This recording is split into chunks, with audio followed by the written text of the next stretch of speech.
A very warm greetings to all my dear students. In our today's session, we are going to learn what type of development really do we need. What are the things that we need to take care about our future generation, and what type of development we should prefer while considering the development of a nation. We have already gone through the concept of development, how to measure development, the concept of average income, per capita income, and human development index. So, what are the different things that we are going to learn in this session? We will be learning today about BMI. What is BMI? BMI is body mass index, another measure of finding out whether a person is healthy or not. Then, what are the range of BMI? Third is how to measure development. There are different terms that we will be discussing, like GDP, GNP, etc. And the very important concept that I have focused on the starting of the session, that is sustainable development.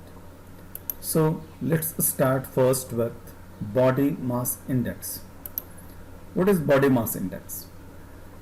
Body mass index is a useful measure of overweight and obesity. Basically, it is a measure of the perfect combination, the perfect compositions of height and weight. It is calculated from your height and weight. BMI is an estimate of body fat and a good gauge of your risk for diseases that can occur with more body fat. The higher your BMI, the higher your risk for certain diseases such as heart disease, high blood pressure, type 2 diabetes, gallstones, breathing problems, and certain cancers. So, how to calculate BMI? The formula is very simple. You can also take out your BMI, but it is valid only for the person having age more than 18 years. But for our reference, we can find out what is our body mass index. So how we are going to find out? It is weight in kg, means your weight in kg divided by your height converted in meter. Suppose somebody is having 168 centimeter height, then when we will convert it in meter, it will become 1.68. So by using this formula, we can find out our body mass index. There are range which body mass index, or what are the different ranges. If a person is having body mass index of 18.5 and less, then he will be called as underweight. If a person is having body mass index of 18.5 to 24.9, we can say like almost 25, he will be considered as a normal, means his weight and height is in proper ratio.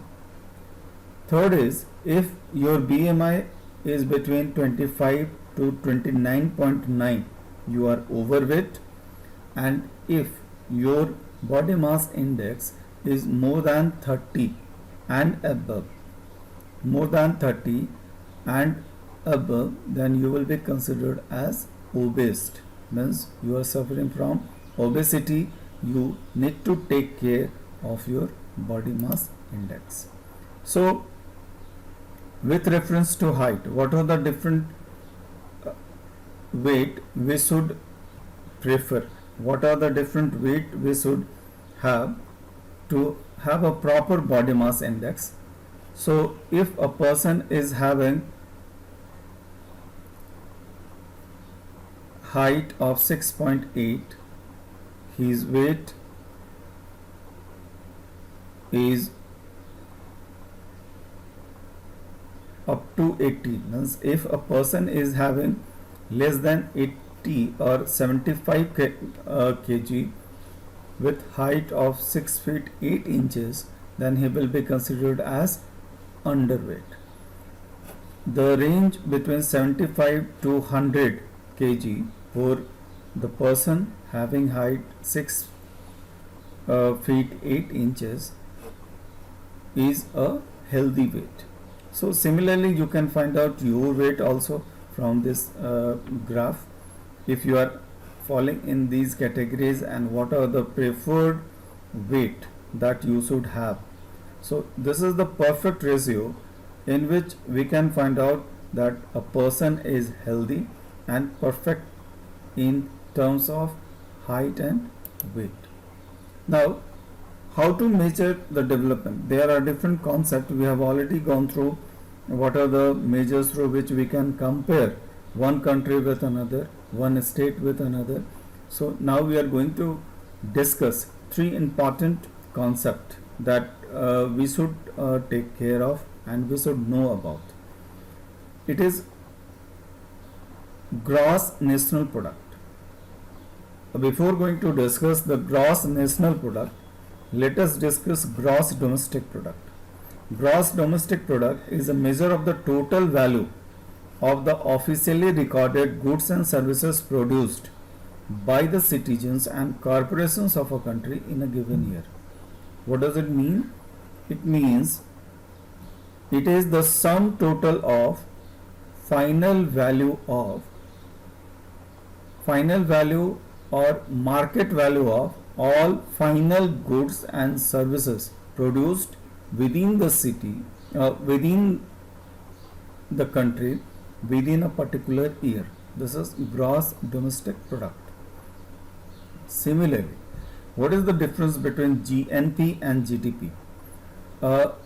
Basically, it is gross domestic product. Means whatever final goods that will be produced within the domestic territory of a particular country, that will be considered under GDP. But what is GNP? GNP measures of the total value of officially recorded goods and services produced by the citizens and corporations of a country in a given year, including things produced inside and outside a country's territory. What is the difference? Till this line, it is GDP, and when we include the things produced inside and outside a country's territory, means it is also called as net factor income from abroad. Net factor income from abroad means whatever we are giving out to the persons who are of foreign nationals from our country, minus means what we are earning from outside and what we are paying to outside. So it includes things produced inside and outside a country's territory. So GDP is measurement of total market value of all the goods and services produced within the domestic country, within the domestic territory of a country. But when we include the things produced inside and outside a country's territory, then it is known as GNP. And what is GNI? Gross national income. It is a measure of the monetary worth of what is produced within a country plus income received from investment outside the country. So it is most common measurement we use today. So measure of monetary worth of what is produced within the country plus income received from investments outside the country. This concept gives us the concept of this concept gives us the gross national income. Now we have seen that development should be there. There should be construction of dams, there should be constructions of roads, there should be constructions of healthcare facilities, there should be development of proper health infrastructures and other infrastructure for better development of a nation. We should establish more and more industries so that GDP of the country can be improved. But at what cost? Now questions comes, what kind of development do we need? The development should be there in our country which takes care of current generation and also thinks about future generation. If we are thinking about a development considering the current and future generations both, then this is what we need, and that is called sustainable development. The word sustainable development means something which is not short-lived but can continue in future also. As we know, the resources are limited and after some times they may get exhausted. So what about our future generations? If suppose you will find out this type of situations in the month of May, especially when there is a hot outside and the temperature is more. During summer seasons you will find lot of water bodies are exhausted with water levels, means water level goes down. What is the reason? Means we have taken out all the reserved water and nature has to retain himself. You must have seen that nowadays the atmosphere is very clean. You must have gone through the news that from Pathankot the Himalayan range is quite visible, which is more than 200 kilometers in fact. So earlier it was not possible. It has become possible because due to lockdown there is no movement of any kind of vehicles, any kind of production activities is going on, no any pollution is being added to the nature. All the rivers are also free flowing. Even there was a news that we can directly drink water of Ganga from its different parts from Haridwar and other places. So the water has become very clean. Why? Because it was let to free flow and there was no any kind of additions of any kind of impurities from outside.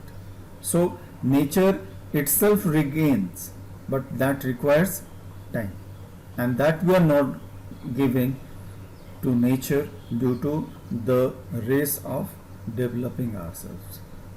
So sustainable development is very important.